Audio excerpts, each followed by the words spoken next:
Alright, magandang araw muli sa inyong lahat mga kapatid at muli na naman tayong magbibigay ng reaction video, commentary, opinion, criticism at kung ano-ano pa sa mga balitang nag-iinit ngayon. Unahin muna natin to mga kapatid, no? Chinese Navy at Air Force binuntutan daw mga kapatid ang eroplano ng US sa Taiwan Strait. No, ang sabi rito sa report mga tol, nagpadala ang Chinese military ng naval at air force units upang bantayan ang US Navy P-8A Poseidon aircraft na lumipad sa Taiwan Strait ayon sa ulat ng Beijing. Ayan na naman. No? Ayan na naman mga kapatid, nagpasikat na naman sila. At isa pang mabibigyan natin ng reaction video ngayon mga kapatid, yung mga nangyayari ngayon. Mga kaguluhang nangyayari ngayon dito sa ating bansa ay maaaring magkaroon mga kapatid o magdulot daw sa political crisis, no, yung awayan ng VP at ng president natin mga tol. No, kung hindi daw yan hihinto, kung walang mamamagitan, kung walang makikitang reconciliation sa mga darating na araw linggo, tingin ko dito magiging intense pa. Yan ang ating mga bibigyan ng reaction video ngayon. Samahan ninyo ako mga tol. Unang ulat mula rito sa Net25, panoorin na natin to. Nagpadala ng Chinese military ng Naval at Air Force upang manmanan at bantayan ang isang US Navy patrol aircraft na lumipad sa himpapawid ng Taiwan Strait. Dahil nga bantay din ng sa ulat ng US Navy. Mga tol, dahil binabantayan nga ng Amerika etong Taiwan, so nagsasagawa din sila ng mga pagpapatrol, no?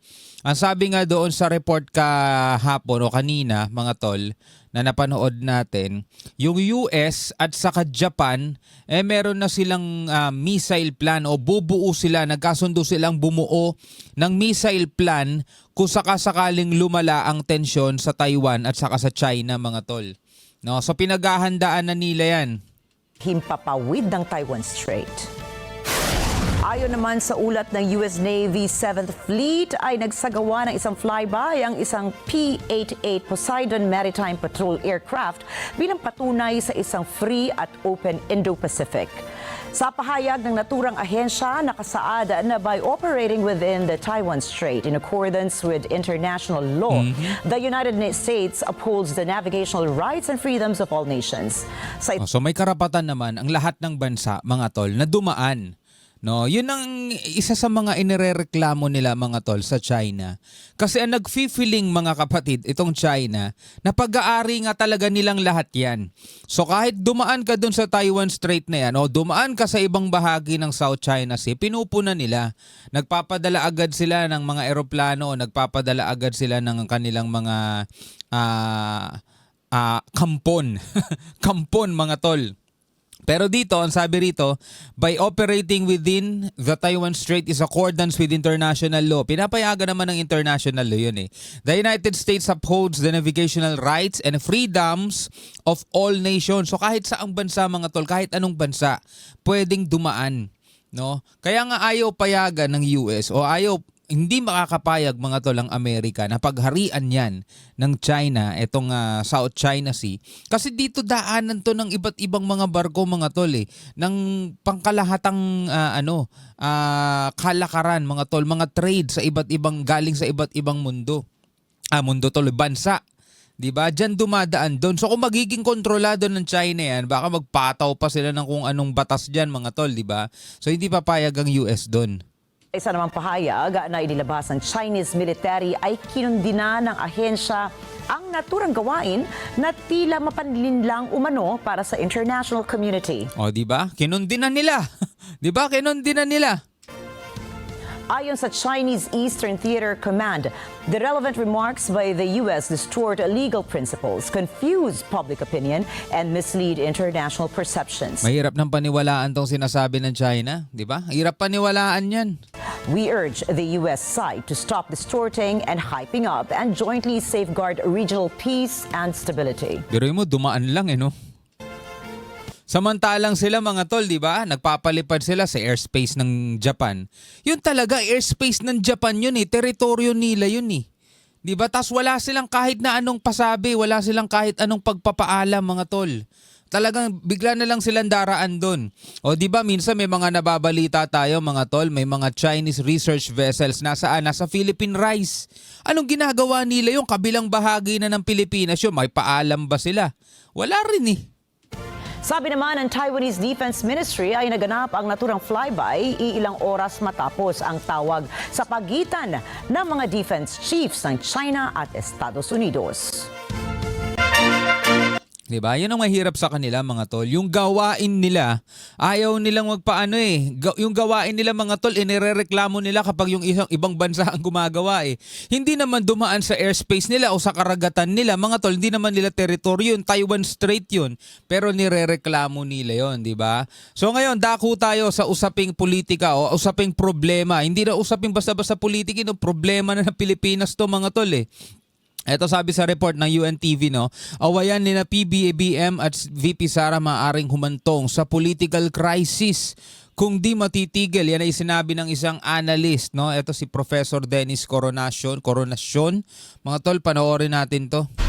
Kung walang mamamagitan, kung walang makikitang reconciliation to sa mga darating na araw o linggo, tingin ko dito magiging intense pa.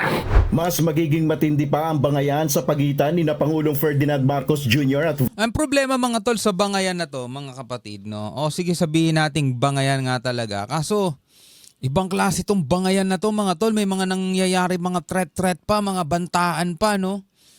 Ibang klase. Ngayon mga kapatid, na may bagong balita, ang yung QCPD ay nagsampa na rin ng kaso laban kay VP Sara. QCPD, Quezon City Police Department, Police, di ba? Mga tol, mukhang dumadami ang nagiging kalaban nata ni VP Sara ngayon. Vice President Sara Duterte. Ayon sa political analyst na si Professor Dennis Coronation, sa nagiging takbo ng alitan ni na PBBM at VP Sara, tila walang nakikitang pag-asa na sila ay magkakaayos pa. Kasi alalahanin natin na simula na nagkaroon sila ng formal breakup sa kanilang alyansa, yung nagiging trend is that lalo nagiging intense. As time goes by, mas nagiging intense yung kanilang bangayan. Kahit naman nung nakaraang administrasyon mga tol, administrasyon ni PRRD at ni Vice President Leni, hindi naman sila magkasundo rin nun eh. Diba? So hindi naman humantong sa political crisis. Pero hindi mo rin kasi pwedeng ikumpara yung pagkakataon na yon sa pagkakataon ngayon mga tol, kasi ibang klase ngayon. Dito, mga tol, maraming kinasasangkutang reklamo ang magkabilang panig. Si VP Sara, marami siyang reklamo kay PBBM mga tol. At alam naman natin sobrang lakas talaga ng mga Duterte sa taong bayan din. Hindi sa pangkalahatan na malakas pa rin yung kanilang mga supporters. Marami pa rin mga tol. Hindi katulad dati, 'di ba? Wala namang nangyayari dating mga hearing eh. 'Di ba? Hindi naman kasi nasangkot si Leni Robredo sa mga akusasyon na, for example, confidential fund, yung mga ganong mga usaping tungkol sa pera, hindi siya nasangkot sa mga ganon. No, kumbaga parang naging malinis ang record niya pagdating sa ganyan. Pero dito kay VP, meron silang mga hahanap na butas na pwede talaga nilang ibato, at ngayon inilalatag pa nila yung impeachment, no, laban kay VP Sara. Tapos yung mga sundalo, ayaw na nilang makisali. Sabi, wag na daw silang idamay. Habang yung tatay naman ni VP Sara, parang nananawagan sa mga sundalo na umaksyon na, kumilos na, 'di ba? Tapos ngayon yung QCPD nagreklamo na rin, nagsampa na rin ng kaso kay VP Sara. Tapos na may sabpina na rin si VP Sara mula sa NBI dahil nga dun sa mga pagbabanta niya kay PBBM. Kumbaga ang daming kinakasangkutan ngayon mga tol. Kaya mas iba rin yung nangyayari ngayon, no, kaysa nangyayari nitong nakaraan. Kung dati puro mga harmless na rhetoric, ngayon meron ng pagbabanta. Yun nga. Dahil dito, posibleng mauwi pa niya ito sa isang political crisis. Kung ano ba bangayan lang, tapos may impeachment, tapos maaring maghamon ng mga manawagan sa kanilang mga supporters, magkaroon ng mga prayer rallies. Ginagamit kasi yung salitang prayer eh. 'Di ba? Doon sa prayer rallies na sinasabing ganyan, di naman talaga actually prayer rallies kasi doon sa mga rally na doon binabanatan, minumura, kung sino gusto nilang murahin. Alam mo 'yon, ginagamit yung salitang prayer o panalangin mga tol eh. 'Di ba? O kaya magkaroon ng another version of EDSA.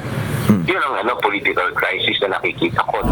Sa ngayon, ayon kay Professor Coronacion, wala pang negatibong epekto sa imahe ng Pilipinas sa international community ang nangyayaring hidwaan na ito sa politika.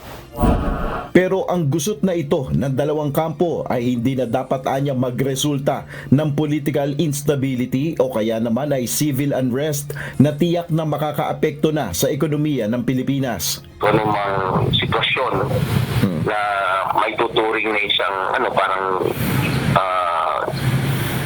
magdudulot ng political instability, hindi maganda to, lalo na sa mga foreign investors. Para sa bansa natin, kasi imbis na maglagak sila ng mga pondo, kaya magnegosyo sila dito, baka umatras pa at layuan pa tayo.